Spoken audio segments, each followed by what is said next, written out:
Un peu après 20 heures, le 8 novembre 1994, Darren et Laura Hulscher ont entendu un coup de feu dans leur quartier. Lorsqu'ils ont regardé dehors, ils ont vu leur voisine, Farah Fratta, crier puis s'effondrer au sol dans son garage. Ils ont ensuite observé un homme non masqué s'approcher d'elle et lui tirer une balle dans la tête à bout portant. Ils ont appelé le 911, mais malgré une intervention rapide de la police, le tireur avait déjà disparu à leur arrivée. Les enquêteurs n'avaient aucune idée de qui aurait pu vouloir la mort de Farah, mais il n'a pas fallu longtemps pour que les gens commencent à faire des suggestions, et tous désignaient la même personne. Bienvenue sur la chaîne YouTube Chroniques Discharge. Je voudrais vous demander de nous suivre pour améliorer notre contenu. Merci d'avance. Passons au cas. Changer de pays n'avait pas été facile pour Farah Baker. Elle avait passé la majorité de son enfance dans le même quartier et connaissait tous ses amis, et même son fiancé, depuis toujours.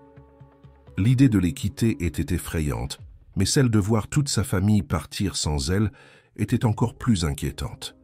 À 19 ans, elle avait la possibilité de rester à Londres avec sa grand-mère, mais son père l'a convainquie d'essayer les États-Unis.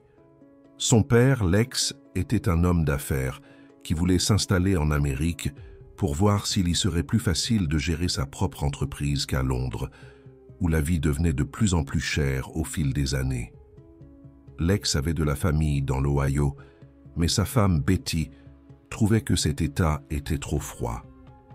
Lex adorait les vieux films western et les chevaux, alors il décida de s'installer au Texas. L'idée de vivre le rêve américain lui plaisait et il voulait que sa famille en fasse l'expérience aussi. Ils dirent à Farah de tenter l'expérience pendant 1 mois pour voir si elle trouvait quelque chose à aimer. La famille s'installa un peu en dehors de Houston, dans une ville appelée Humble, et Farah commença à chercher du travail. Elle voulait devenir agent de voyage et réussit à trouver un emploi qui pouvait la conduire vers cette carrière.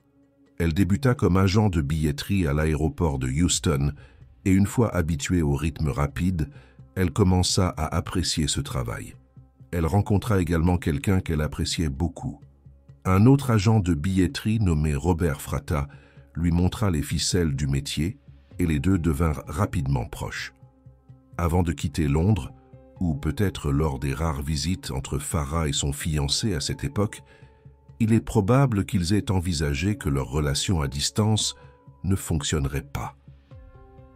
Quand Farah devint sérieuse avec Robert Fratta et commença à sortir avec lui, elle envoya une lettre à son fiancé pour le lui annoncer et il répondit qu'il fréquentait déjà quelqu'un d'autre.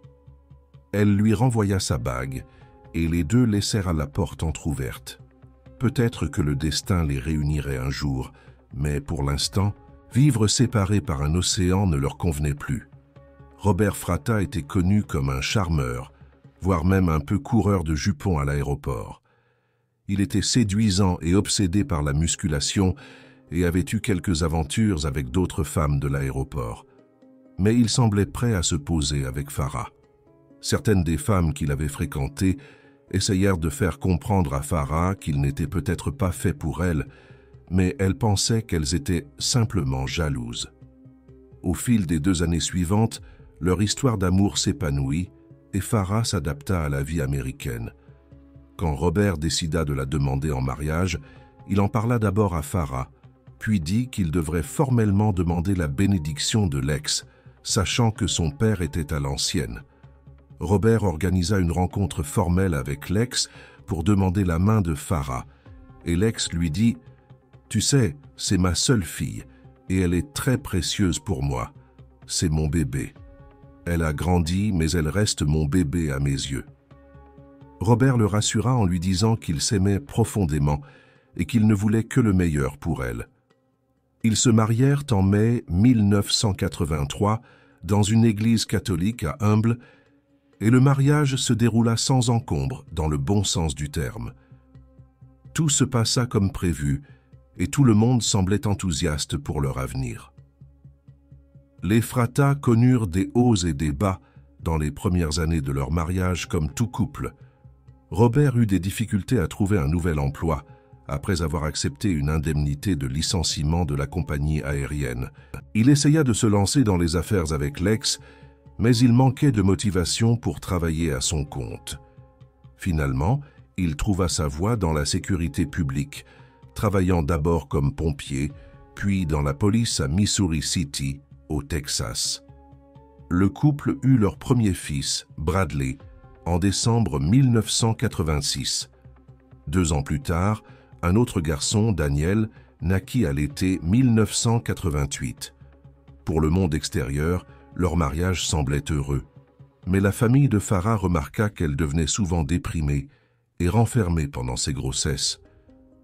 Ses parents essayèrent de lui poser des questions pour comprendre ce qui n'allait pas, mais Farah ne voulait jamais en parler. Quelques mois après la naissance de Daniel, Farah annonça à sa famille qu'elle et Robert se séparaient, sans expliquer pourquoi. Cela ne dura qu'1 mois et ils se remirent ensemble. Peu après, Farah révéla à sa famille qu'elle était de nouveau enceinte. Lex tenta de lui parler pour savoir si un autre bébé était vraiment ce dont ils avaient besoin, mais Farah ne voulait pas discuter des problèmes qu'ils rencontraient.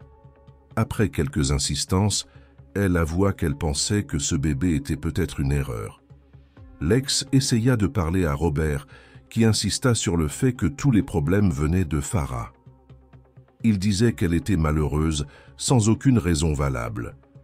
En mai 1990, Amber Nicole naquit, leur 3e enfant. Ils vivaient de nouveau ensemble, et Farah semblait déterminée à faire fonctionner leur famille. Pendant les 2 années suivantes, ils vécurent tous ensemble, tandis que les enfants apprenaient à marcher et à parler, et le petit Bradley commença l'école. Il était évident pour les parents de Farah qu'elle traversait des hauts et des bas émotionnels, mais elle semblait vouloir préserver l'unité familiale.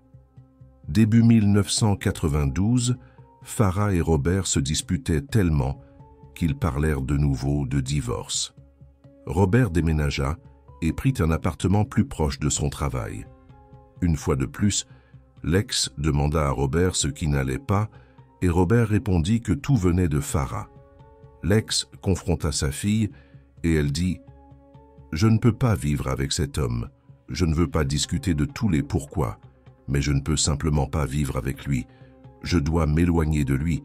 Il y a tellement de choses que tu ignores et dont je ne peux pas parler. Mais je ne peux pas vivre avec lui. » Farah demanda le divorce le 12 mars 1992. Elle obtint la garde d'urgence des enfants et expliqua à son avocat qu'elle demandait le divorce pour cause de cruauté extrême. Lorsque Robert reçut les papiers du divorce, il les jeta au sol en disant « Elle sera morte avant de pouvoir divorcer ».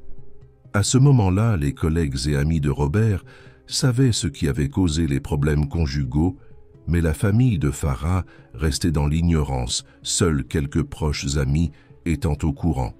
Finalement, elle en parla à son avocat, car elle devait fournir des preuves de la cruauté exceptionnelle de Robert. Elle commença alors à consigner ce qui avait si terriblement mal tourné dans leur mariage. Il y avait beaucoup de problèmes. Robert oubliait de nourrir les enfants en l'absence de Farah.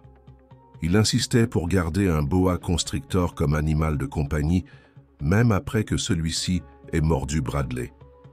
Il consommait des stéroïdes dans le cadre de son entraînement, ce qui lui provoquait des sautes d'humeur violentes, et il criait souvent sur les enfants sans raison.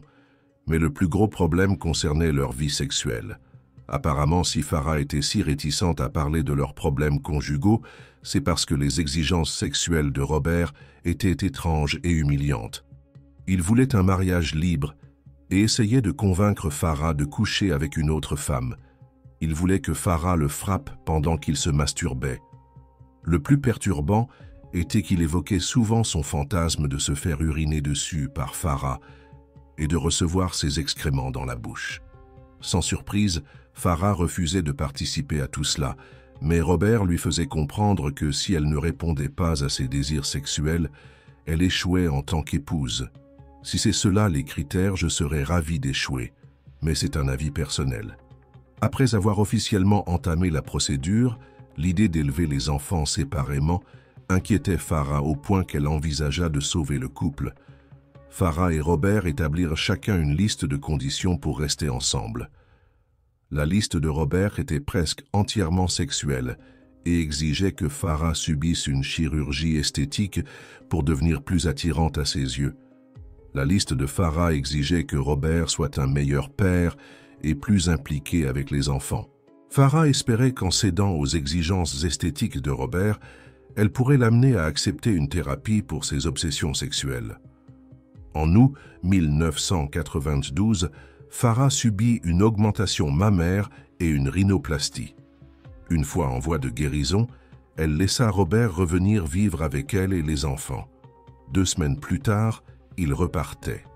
Même alors qu'elle était encore convalescente, il était évident qu'il ne comptait pas renoncer à ses exigences sexuelles.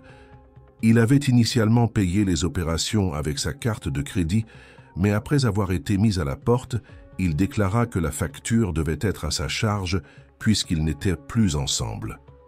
Il déclara « Je ne vais pas payer pour que quelqu'un d'autre profite de ce que j'ai payé ». Les dépositions et les disputes s'enchaînèrent alors que les fratas se préparaient à s'affronter au tribunal. Farah avait admis toutes ses doléances à cette époque, même les plus intimes concernant les fétiches étranges de Robert et ses abus sexuels occasionnels, la forçant à des actes avec lesquels elle n'était pas à l'aise. Elle parla aussi du quotidien et de la négligence générale de Robert envers les enfants. Robert fit une déposition en retour, inventant des excuses et affirmant que Farah avait déformé ses propos. Il déclara n'avoir jamais pris de stéroïdes que pour des raisons médicales, et qu'il était en réalité le parent le plus responsable, car Farah voulait détruire leur mariage et faire grandir les enfants dans une famille brisée. Il ajouta avoir seulement envisagé un mariage libre dans le but de satisfaire le désir de Farah d'être quelque peu indépendante tout en élevant les enfants ensemble. Mais il nia catégoriquement avoir jamais demandé à Farah de pratiquer les actes sexuels obscènes qu'elle avait décrits. Il prétendait vouloir uniquement élever ses enfants dans un bon foyer chrétien, bien sûr. La bataille pour la garde connut de nombreux retards. Farah changea plusieurs fois d'avocat, le juge qui devait présider l'affaire décéda et la bureaucratie générale ne fit que repousser les choses. Les 2 fratas étaient très attachés à la salle de sport dans laquelle ils s'entraînaient tous les deux, appelée The President and First Lady Gym, et continuaient d'y aller, mais Farah choisissait souvent des horaires où elle savait que Robert ne serait pas présent. Durant cette période, tous deux faisaient de nouvelles rencontres à la salle, mais avec des objectifs très différents. Peu après le départ de Robert, et lorsque Farah accepta que le divorce était inévitable, une amie de la salle de sport la présenta à un autre habitué, nommé David Deitz. Farah était encore en convalescence physique suite à sa chirurgie et la guérison émotionnelle de son mariage ne pourrait probablement commencer qu'une fois le divorce finalisé, mais David éveilla tout de suite son intérêt. Les deux entamèrent une romance très progressive. Quand Farah se sentit prête à présenter ses enfants à David, ils l'apprécièrent immédiatement, et lui aussi se montra très affectueux envers eux. David comprenait que Farah avait beaucoup à gérer dans sa vie, alors leurs rendez-vous étaient rares, quand elle pouvait trouver un peu de temps entre ses réunions avec les avocats et les moments avec ses enfants. Parfois, ils sortaient tous ensemble, dînaient au restaurant ou emmenaient les enfants au zoo. Farah eut ainsi un bref aperçu de ce que pourrait être la vie après le divorce, une vie où elle pourrait pleinement vivre une relation amoureuse et même un mariage avec quelqu'un qui l'aimait réellement.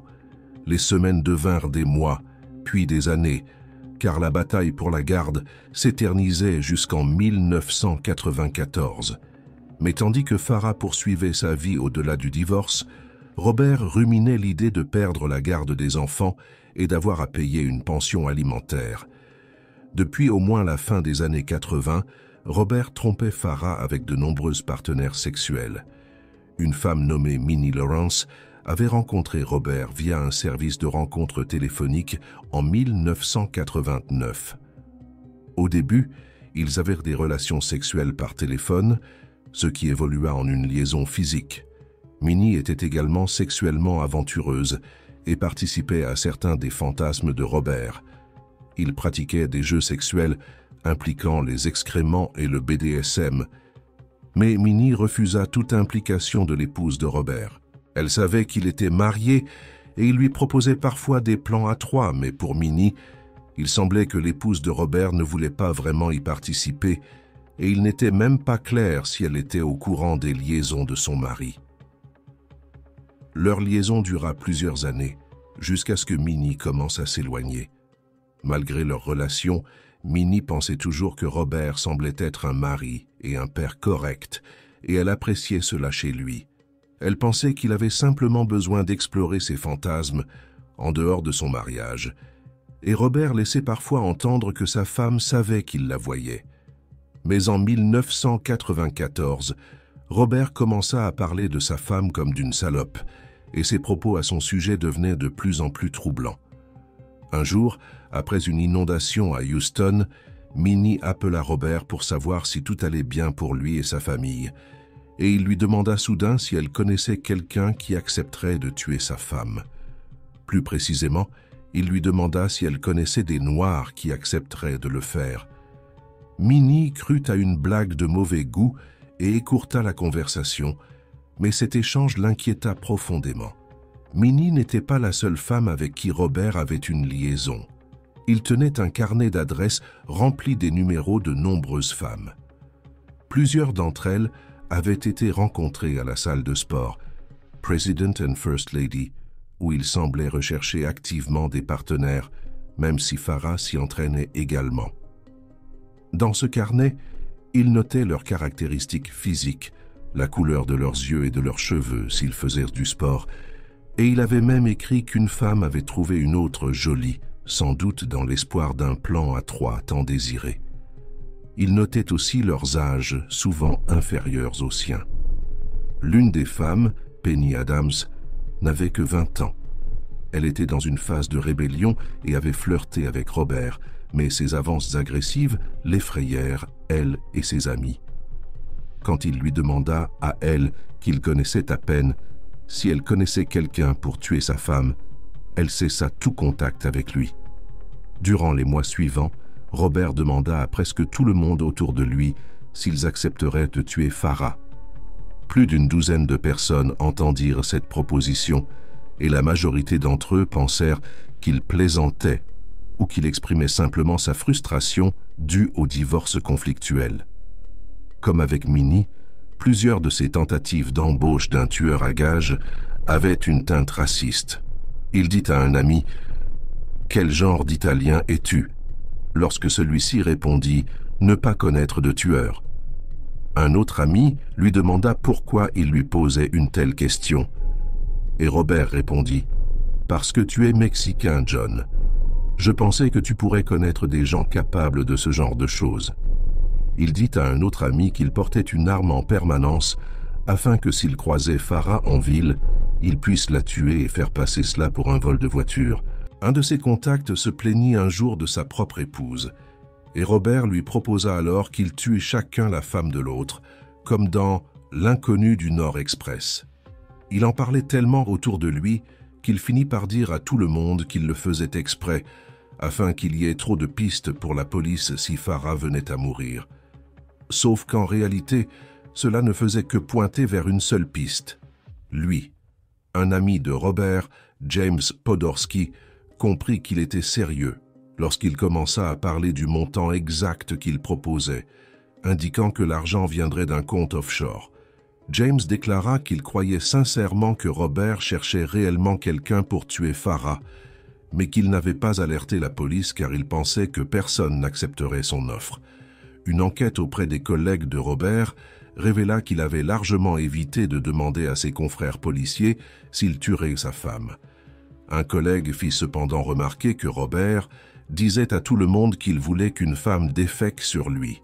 Bien qu'il se retenait davantage au travail, il déclara tout de même à 2 collègues avoir pensé à tuer Farah et affirma que, comme policier, il ne risquerait pas plus de 5 ans.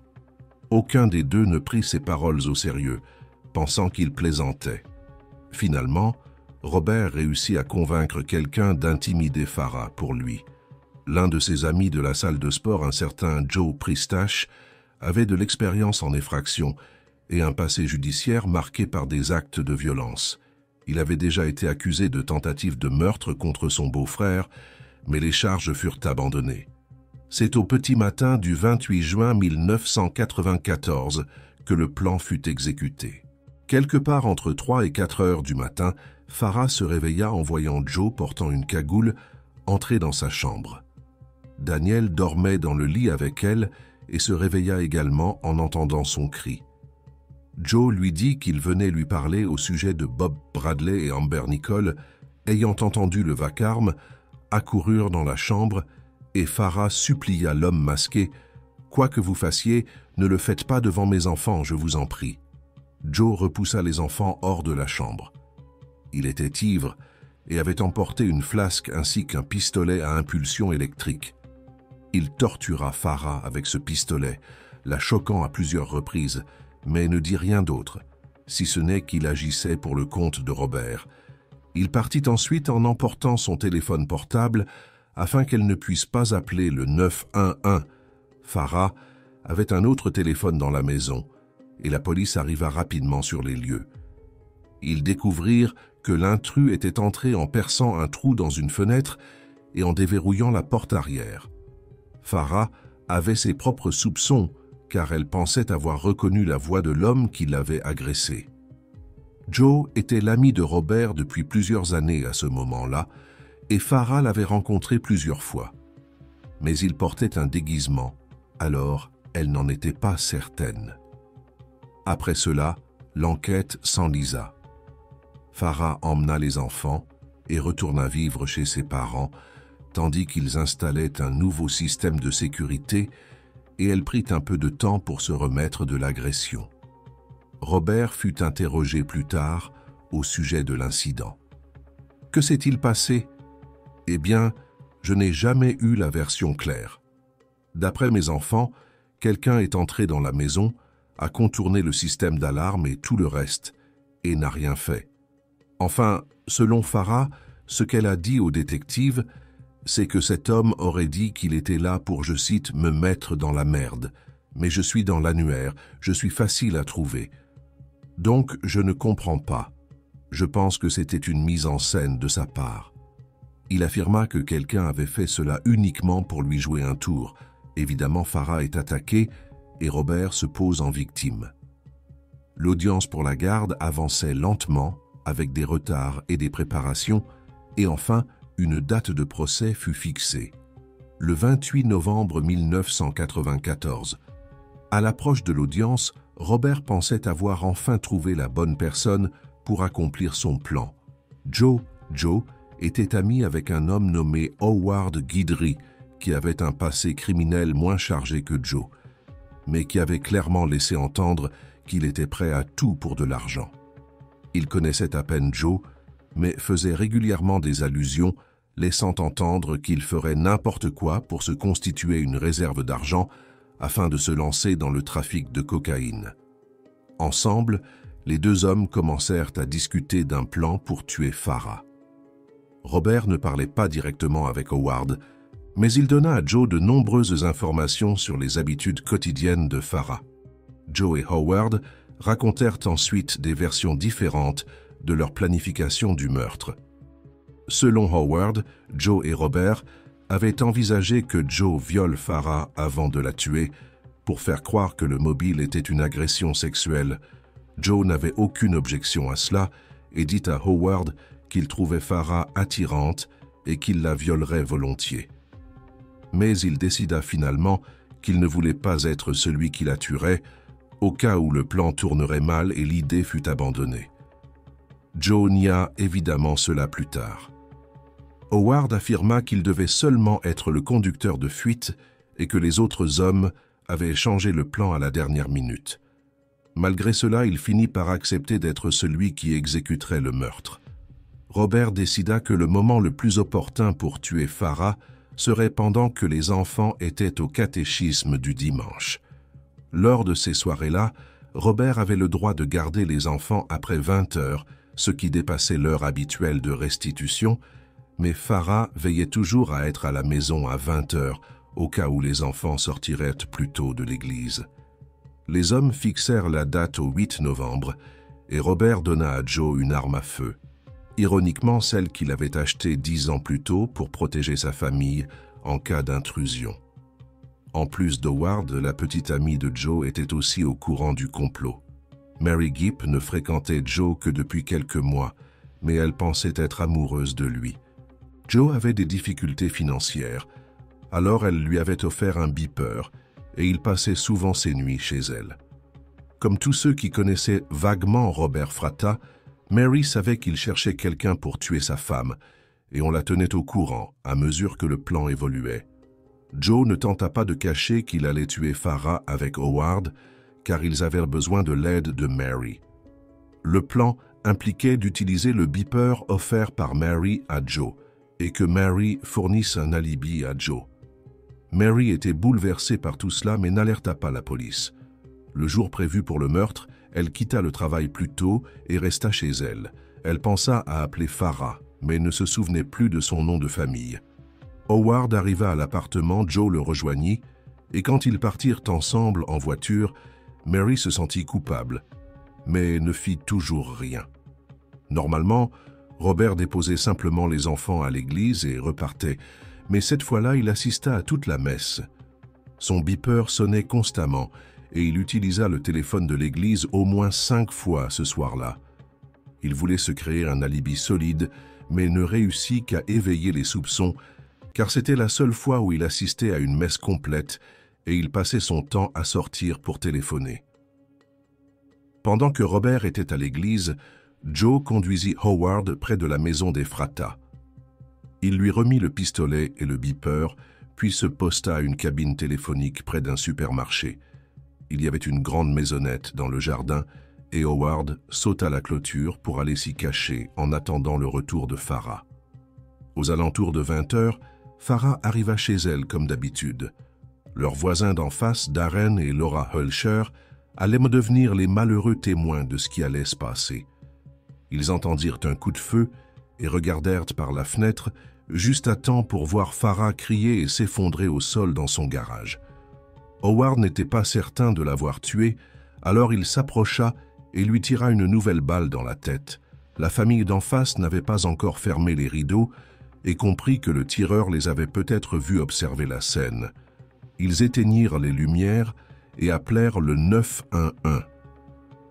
Les Hulsher virent Howard monter dans une voiture argentée avec un seul phare fonctionnel et furent plus tard capables de l'identifier car il ne portait pas de masque. Après le départ de la voiture, Darren courut vers Farah pour essayer de l'aider. Farah respirait encore, mais elle avait déjà perdu beaucoup de sang. Il savait que Farah était croyante et fit le signe de croix pour lui donner les derniers sacrements.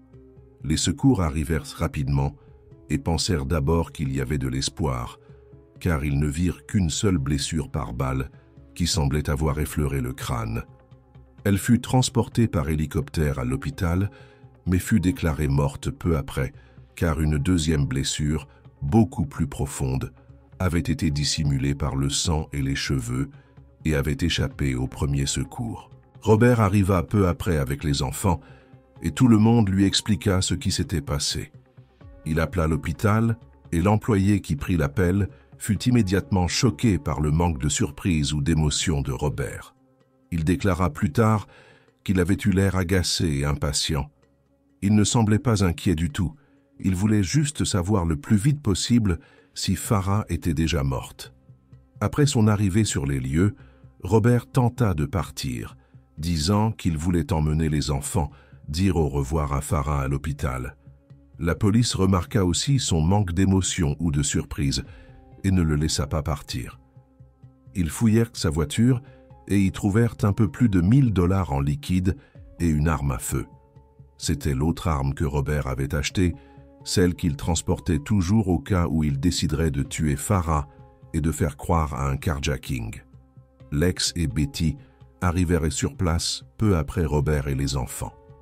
David, essayait d'appeler Farah car il savait qu'elle rentrait habituellement vers 20 heures. Il appelait toutes les quelques minutes pour savoir ce qui se passait.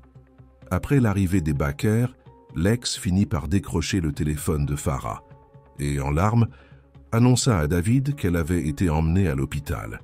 Ils allèrent tous la voir et apprirent qu'elle était décédée. En apprenant la nouvelle, David accusa immédiatement Robert. Il déclara « Je vais le tuer moi-même ». Et les Baker durent l'empêcher d'aller confronter Robert. Le soir du meurtre, la police retint Robert pendant 14 heures pour l'interroger. Il récita calmement un alibi bien préparé et ne montra aucun signe de tristesse face à la mort de Farah. Il rappela plusieurs fois qu'il était lui aussi policier et en général resta froid et arrogant pendant tout l'interrogatoire. Il passa même beaucoup de temps à semer l'idée que quelqu'un cherchait à le piéger. Quelle raison quelqu'un aurait-il d'entrer chez moi? Je n'ai rien de valeur à voler. Je veux dire, les seules choses qui ont disparu, c'était cette bouteille de vin une fois où quelqu'un est entré quand un ami était là. Les cassettes, mon journal, c'était un journal du divorce, juste pour le divorce. Je ne tiens pas de journal intime. Et ce chèque, c'était juste un chèque aléatoire à mon nom. Donc je n'en ai aucune idée, aucune télé volée, aucun magnétoscope volé. Le chèque a-t-il été encaissé? Non, c'était un chèque sans provision. Avez-vous déposé plainte?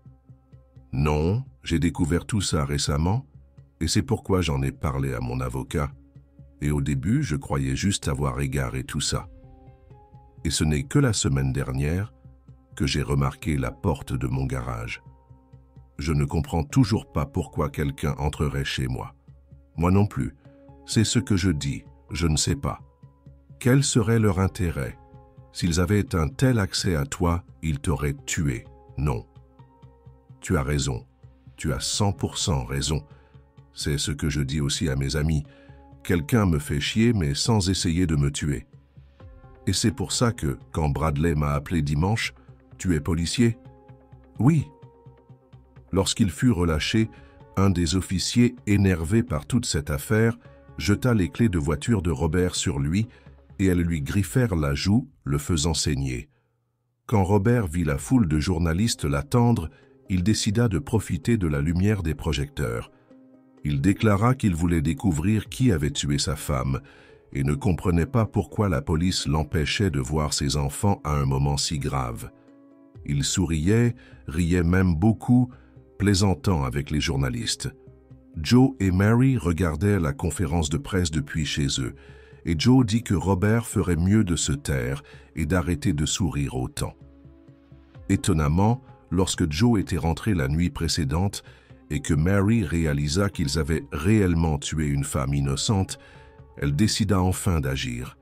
Elle avait entendu Joe jeter les balles de l'arme dans la poubelle en rentrant. Quand il s'endormit, elle nota le numéro de série de l'arme et récupéra les douilles. Elle les cacha à divers endroits dans l'appartement, mais ne les apporta pas à la police. Dans ses premiers jours, Robert ne fit pratiquement aucun effort pour cacher son absence totale de compassion face à la mort de sa femme. Farah avait plus de 235 000 $ d'assurance vie et un compte à l'étranger, et Robert ne réussit à se contenir que quelques jours avant d'appeler pour réclamer l'argent. Quand on l'informa qu'il ne recevrait rien, tant que l'enquête pour meurtre ne serait pas résolue, il entra dans une colère noire. La police désigna rapidement Robert comme suspect dans les médias peu après le début de l'enquête. Il fut suspendu de son poste, mais ne fit toujours aucun effort pour montrer une quelconque inquiétude. Le soir des funérailles de Farah, Robert se rendit dans un club de striptease. Les Baker obtinrent la garde d'urgence des enfants car Robert était suspecté dans l'affaire. Le procès pour la garde fut reporté jusqu'à la mi-décembre, mais comme la police ne progressait pas dans l'enquête, le juge décida de rendre une décision. Dans les cas concernant le bien-être immédiat des enfants, le principe de la présomption d'innocence n'est pas toujours applicable. Aux États-Unis, si un juge estime que les enfants peuvent être en danger immédiat, il peut agir avec une grande prudence. Si seulement cela avait été le cas pour Shirley Turner, Pendant l'audience, 5 personnes déclarèrent que Robert leur avait proposé de l'argent pour tuer Farah, ou leur avait demandé s'ils connaissaient quelqu'un qui le ferait pour une bonne somme. Les personnes qui témoignèrent étaient toutes des camarades de sport ou des connaissances superficielles qui ne connaissaient même pas bien Robert. L'un d'eux déclara que Robert l'avait assuré que rien ne pourrait mal tourner car il était policier et qu'il sous-entendait que les autres policiers le couvriraient. Les Baker dirent au tribunal que les enfants étaient très jeunes et ne comprenaient pas ce qui se passait. Il leur avait dit que leur père n'était pas là car il attrapait les méchants, car les enfants, en particulier Bradley, l'admiraient beaucoup. Il ne voulait pas entacher l'image du père au cas où Robert serait finalement innocent. Et même s'il ne l'était pas, les enfants étaient encore trop jeunes pour comprendre réellement ce qu'est un meurtre. Le 15 décembre 1995, les Baker obtinrent la garde des enfants. Le juge statua que Robert ne pourrait pas voir ses enfants tant que l'enquête ne serait pas terminée. Il déclara que sa décision reposait uniquement sur le fait que Robert était le principal suspect dans le meurtre de Farah. Mais il ajouta aussi que, concernant le comportement sexuel de Robert, il n'avait jamais entendu quelque chose d'aussi étrange en toutes ces années dans le système judiciaire. Avec les enfants hors de danger immédiat, Lex et Betty commencèrent à craindre pour leur propre sécurité. Apparemment, Robert faisait savoir aux connaissances communes que celui ou ceux qui avaient tué Farah pourraient également s'en prendre à ses parents. Un jour, dans le garage automobile où travaillait Lex, un homme grand portant des gants entra en furie et demanda à le voir. Quand la secrétaire lui dit que Lex était en déplacement, il la traita de menteuse et enfonça la porte du bureau de Lex. En constatant que Lex n'était réellement pas là, il jeta un pot de fleurs contre le mur et cria à la secrétaire « Dis à Lex que je reviendrai ». La police commença alors à surveiller la maison des Baker et heureusement l'homme ne réapparut pas. Tout cela se produisit juste avant Noël et gâcha le peu de normalité que Lex et Betty tentaient d'offrir à leurs petits-enfants. Peu après, les choses prirent un tournant encore plus étrange lorsqu'un inconnu appela Lex et lui dit qu'il savait qui avait tué Farah. Lex voulut plus de détails sur l'identité de l'appelant, mais celui-ci déclara vouloir rester connu uniquement sous le nom de Bill inquiet après les événements récents. Lex lui dit qu'il ne pouvait pas parler pour l'instant et fixa un autre rendez-vous. Lex appela la police pour leur dire ce qui se passait. La police demanda à Lex de rappeler l'homme et d'organiser une rencontre dans un diner où il pourrait observer à travers les fenêtres. Des agents se postèrent dans le restaurant en civil et d'autres dans des voitures banalisées sur le parking, tandis que Lex entrait. Ils lui donnèrent un téléphone portable équipé d'un micro et lui dirent que si quelqu'un ouvrait le feu, il devait courir en zigzag. Une fois à l'intérieur, un grand homme portant une casquette le repéra et ils s'assirent pour discuter. L'homme dit à Lex qu'il était en réalité policier, mais qu'il travaillait aussi comme tueur à gages. Il expliqua qu'il venait de Dallas, où un réseau complexe d'avocats et de policiers réglait des affaires par la justice expéditive. Il déclara être prêt à éliminer Robert Fratta, car il était clairement responsable du meurtre de Farah. Mais il semblait hésitant à entrer dans les détails à ce premier rendez-vous.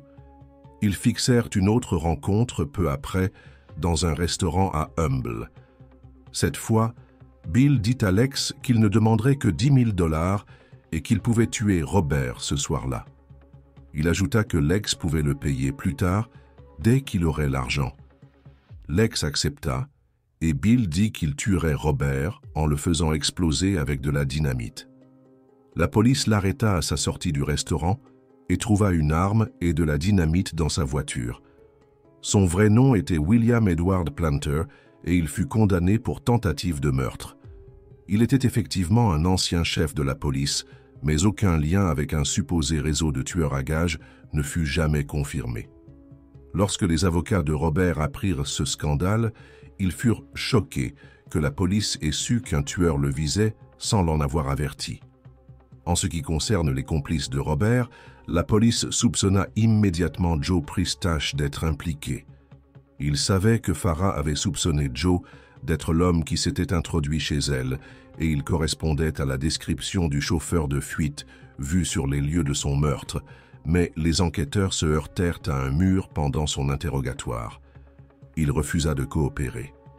Ils décidèrent alors de se concentrer sur Mary, car les appels de Robert à Joe ce soir-là étaient adressés au beeper qui était officiellement au nom de Mary. Apparemment, après avoir caché les douilles, Mary devint paranoïaque et changeait souvent de cachette, les plaçant dans un pot de fleurs ou dans différents tiroirs. Finalement, elle décida de garder les douilles sur elle. Un jour, alors qu'elle faisait du shopping avec Joe dans un centre commercial, elle se rendit compte qu'elle avait encore les douilles dans son sac et, paniquée, elle les jeta à la poubelle. Mais elle conserva tout de même le numéro de série. Mary commença à parler lentement à la police, ne révélant que quelques informations à la fois et essayant de savoir quel genre d'accord elle pourrait obtenir en tant que témoin coopératif. Le 1er mars, un autre événement intéressant se produisit. Howard Guidry tenta de braquer une banque. Lui et quelques complices réussirent, en utilisant la même arme avec laquelle il avait tué Farah. Apparemment, lui et Joe s'étaient passé l'arme à plusieurs reprises, chacun poussant l'autre à s'en débarrasser, mais aucun ne le fit. Howard et ses complices ne s'éloignèrent pas beaucoup de la banque avant d'être arrêtés. Quelques jours plus tard, Mary Gipp fit une confession complète sur ce qu'elle savait du meurtre et révéla qu'Howard était le tireur. Howard tenta d'abord de prétendre qu'il n'était que le conducteur de fuite, mais avoua peu après son véritable rôle dans le meurtre. Avec Howard en détention et Mary prête à témoigner, la police put exercer davantage de pression sur Joe. Joe demanda d'abord à parler à un enquêteur lors d'une promenade pour lui poser, de façon hypothétique, la question « Que se passerait-il s'il avouait ?» L'agent lui répondit qu'aucune garantie ne pouvait être donnée. Joe comprit qu'avec Mary et Howard déjà en prison, il était probablement fichu et décida peu après de coopérer. Howard et Joe se rejetèrent mutuellement la faute pour l'escalade des événements. Howard affirma qu'il n'avait accepté d'être que le chauffeur de fuite et qu'on l'avait désigné comme tueur à la dernière minute. Joe déclara que Howard était prêt à tuer Farah dès le départ et qu'il avait besoin d'argent et se fichait de ce qu'il faisait. Les deux hommes affirmèrent être profondément affectés par toute cette histoire. Bien sûr, Robert fut arrêté le 21 avril 1995. La police dut le plaquer au sol car sa mère était présente et il disait ne pas vouloir être menotté devant elle. Les médias furent rapidement informés de son arrestation et en entrant au poste de police, il déclara aux journalistes « Je ne l'ai pas fait. Je prie pour la justice ». Le procès fut rapide et direct. Robert devait être jugé en premier car sa culpabilité servirait à appuyer les cas contre ses complices. Le public écouta avec horreur les nombreux témoins qui déclarèrent avoir entendu parler des projets de Robert de tuer sa femme plusieurs mois avant le meurtre. Minnie Lawrence témoigna personnellement des perversions sexuelles de Robert. Elle fut la première personne à appeler la police et à l'incriminer après avoir vu les informations concernant Farah. Le jury le déclara coupable sans difficulté. Le 23 avril 1996, Robert Fratta fut condamné à mort.